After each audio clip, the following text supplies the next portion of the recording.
हम सब इस बात पे सहमत रह सकते हैं कि हम सब हमारे ग्रह पृथ्वी से ही है। हम में से कोई इस ग्रह के बाहर पैदा नहीं हुआ है। लेकिन क्या ऐसा हो सकता है कि भविष्य में हमारा ही कोई दोस्त पृथ्वी में नहीं बल्कि अंतरिक्ष में पैदा होगा? हाँ, मैं जानता हूँ कि पृथ्वी टेक्निकली अंतरिक्ष में ही है, तो इसीलिए हम भी अंतरिक्ष में ही होंगे। लेकिन हम बात कर रहे हैं आउटर स्पेस की।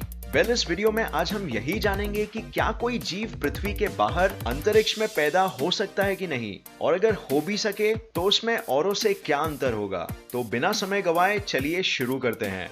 कुछ साल पहले ही यूनिवर्सिटी ऑफ मॉन्ट्रियल में एक स्टडी की गई थी जिसमें यह पाया गया था कि गुरुत्वाकर्षण में बदलाव प्लांट्स के रिप्रोडक्शन यानी प्रजनन की प्रक्रिया पर अपना असर डालता है। अब पेड़ और पौधों की प्रजनन की प्रक्रिया इंसानों से जरूर अलग है, लेकिन ये हमको एक आइडिया जरूर देता है कि हमें क्या क्या चुनौतियों का सामना करना पड़ सकता है। तो अब देखते हैं कि क्या होता है ये एक्सपेरिमेंट में, जहां चूहों के स्पर्म्स यानी शुक्राणु को इंटरनेशनल स्पेस स्टेशन में फर्टिलाइज करने की कोशिश की गई। तो स्टडी के अंत में यह पाया गया कि चूहों के जन्म में किसी भी प्रकार की परेशानियां या एबनॉर्मलिटीज नहीं पाई गई। लेकिन इस स्टडी में चूहों ने प्रजनन स्पेस स्टेशन में नहीं किया था, बल्कि उनके स्पर्म सेल्स को फ्रीज ड्राई करके पृथ्वी से लाया गया था और स्पेस स्टेशन में फर्टिलाइज किया गया था। ऑफ कोर्स इंसानों और चूहों में भी काफी अंतर जरूर है, पर यह स्टडी हमें थोड़ा सकारात्मक जरूर फील कराती है। लेकिन अब सोचते हैं कि क्या होगा अगर इंसान अंतरिक्ष में जन्म ले सका तो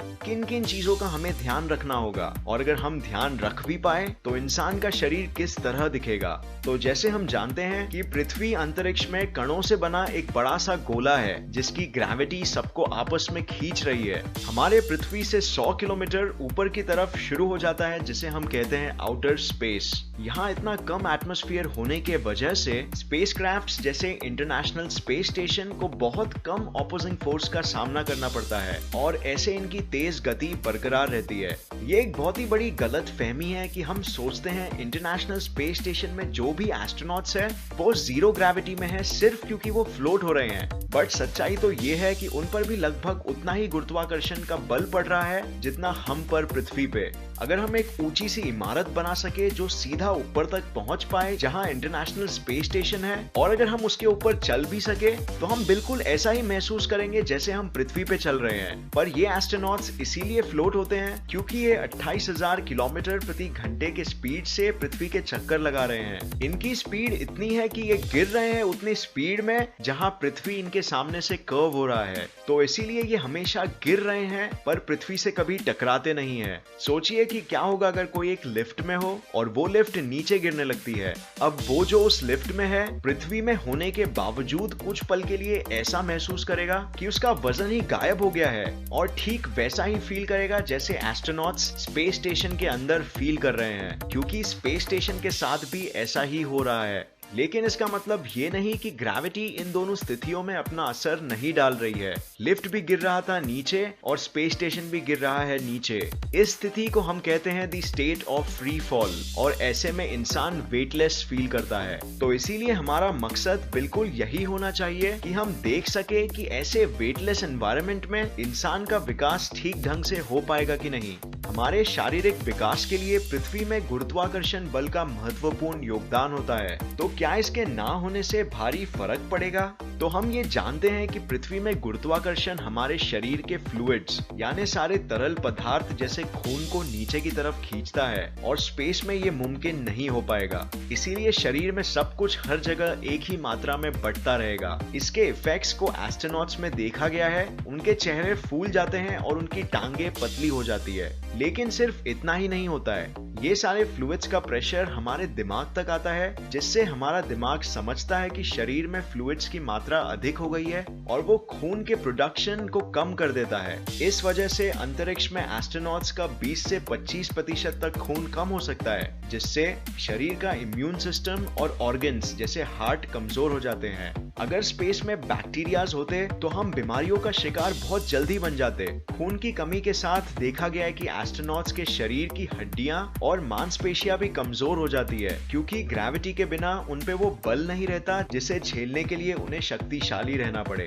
ये बिल्कुल वही रीजन है कि जिम छोड़ने पर आपके मसल्स वापस से श्रिंक हो जाते हैं, क्योंकि शरीर को उनकी जरूरत नहीं रहती। एस्ट्रोनॉट्स पे रिसर्चर्स पे पता किया गया है कि हर महीने हड्डियों में से 1% बोन मास कम होते रहता है, जो कुछ सालों में 50 से 60% तक भी बढ़ सकता है। और इसके अलावा शरीर के मांसपेशियों का हर महीने 5% मास कम होते रहता है, जो ज्यादा से ज्यादा 20% तक पहुंच सकता है। इस वजह से अगर कोई इंसानी बच्चा अगर स्पेस में डेवलप हो रहा है तो गुरुत्वाकर्षण बल के ना होने से उसका शारीरिक विकास कुछ इस तरह दिख सकता है। इमेजिन कीजिए ऐसे दिखने वाले इंसान को जिसकी टांगे गुरुत्वाकर्षण नहीं मिलने के वजह से नॉर्मल शेप की नहीं होगी, और ये इसीलिए होगा क्योंकि हड्डियों का कैल्शियम एब्जॉर्प्शन काफी कम रहेगा और हड्डियों के बढ़ते वक्त या टूटने पे हील होने पर विकास शरीर के दूसरे बलों पे आधारित होगा और गुरुत्वाकर्षण पे नहीं।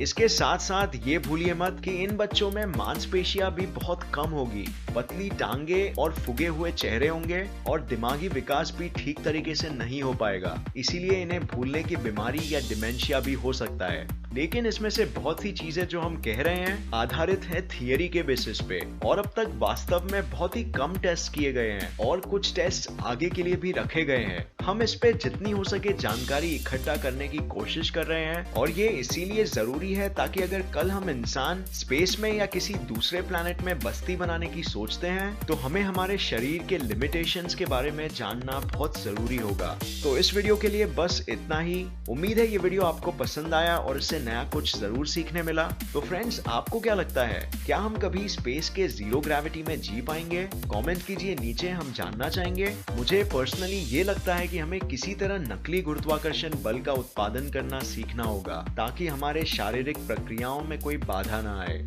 अगर आपको ये वीडियो पसंद आया तो इसे लाइक और शेयर करना मत भूलिए, और ऐसे ही साइंस वीडियोस के लिए इस चैनल को सब्सक्राइब करके नोटिफिकेशन बेल ऑन करना मत भूलिए। और मैं आपको नेक्स्ट वीडियो में मिलूंगा ऐसे ही किसी इंफॉर्मेटिव वीडियो के साथ। तब तक के लिए देखते रहिए और सीखते रहिए। जय हिंद।